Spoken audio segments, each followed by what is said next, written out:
সাতক্ষীরাকে অর্থনৈতিক জোন হিসেবে ঘোষণা দিয়েছেন প্রধানমন্ত্রী। এটি বাস্তবায়িত হলে আর্থসামাজিক উন্নয়নের পাশাপাশি এই জেলার কৃষি ও শিল্পক্ষেত্র জাতীয় অর্থনীতিতে গুরুত্বপূর্ণ ভূমিকা রাখবে বলে মনে করছে সাতক্ষীরাবাসী। তবে এলাকা ভিত্তিক উৎপাদনমুখী অর্থনৈতিক অঞ্চল গড়ে না উঠলে সুফল থেকে বঞ্চিত হবে মানুষ, এমনটি মনে করেন বিশ্লেষকরা। প্রতিনিধি ফয়জুল হক বাবুর রিপোর্ট, জানাচ্ছেন আতিকুর রহমান তিতাস। দেশের দক্ষিণ পশ্চিমাঞ্চলের সীমান্তবর্তী একটি সম্ভাবনাময় জেলা সাতক্ষীরা।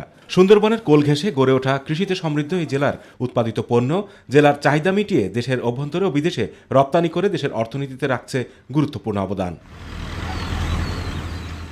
এছাড়াও দেশের দ্বিতীয় চিংড়ি উৎপাদনকারী জেলার পাশাপাশি সুন্দরবনকে ঘিরে পর্যটন ও দেশের দ্বিতীয় বৃহৎ স্থলবন্দর হিসেবে স্বীকৃতি ভোমরা স্থলবন্দরের, যে কারণেই এই জেলাকে অর্থনৈতিক অঞ্চল হিসেবে অনুমোদন দিয়েছেন প্রধানমন্ত্রী। সাতক্ষীরায় প্রায় 2 লক্ষ টন মাছ উৎপাদন হয়, এর 15% আমরা ভোগ করি, অবশিষ্ট মাছ আমরা বাংলাদেশের বিভিন্ন জেলাতে রপ্তানি করি। এত নিকটতমভাবে আমরা যে বসবাস করি ভারতের সাথে, সেই হিসেবে আমাদের এখানে ইকোনমিক জোন, তারপরে এখানে একটা ক্রীড়া কমপ্লেক্স করার চিন্তাভাবনা হচ্ছে, সেটা বিজ্ঞান প্রযুক্তি বিশ্ববিদ্যালয় এবং রেল লাইন। অর্থনৈতিক জোন গঠিত হলে বিকল্প কর্মসংস্থানের পাশাপাশি উপকূলীয় এলাকার মানুষের অভিবাসনের হারও কমবে। সাতক্ষীরায় কর্মসংস্থান সৃষ্টি করা দরকার, সেদিক থেকে সাতক্ষীরা একটি অর্থনৈতিক জোন হওয়া অত্যন্ত জরুরি। প্রতি বছর এই এলাকা থেকে অন্য এলাকায় চলে যায় কর্মসংস্থানে, সেইটা না যেয়ে এখানে তাদের কর্মসংস্থান হবে বলে আমি বিশ্বাস করি। তবে বিশ্লেষকরা বলছেন, শুধু অর্থনৈতিক জোন গঠিত হলেই হবে না, এলাকা ভিত্তিক উৎপাদনের উপরও দিতে হবে গুরুত্ব।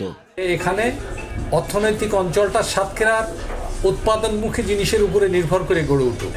আদারওয়াইজ যদি অন্য জায়গায় যেভাবে অর্থনৈতিক অঞ্চল খালি শিল্প উন্নয়নের উপরে ভিত্তি করে গড়ে উঠেছে, সেটি যদি হয়, সাতক্ষীরার মানুষ লাভবান হবে না। এই জেলায় কৃষিক্ষেত্রে রয়েছে অপার সম্ভাবনা। অর্থনৈতিক অঞ্চল প্রতিষ্ঠার ফলে এই সেক্টর আরও এগিয়ে যাবে বলছে কৃষি বিভাগ। অর্থনৈতিক জোন ঘোষণা করার পরিপ্রেক্ষিতে এখানকার উৎপাদিত কৃষি পণ্য সঠিক মূল্যে বিক্রি করতে পারবে। এইখানে অনেক ধরনের সুযোগ আছে, অনেক ধরনের রিসোর্স আছে, যেটাকে কাজে লাগিয়ে অনেক রপ্তানির খাতকে উন্মুক্ত করা সম্ভব।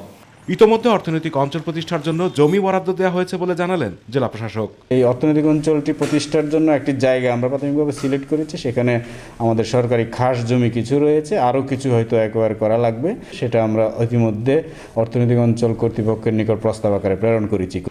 আতিকুর রহমান তিতাস।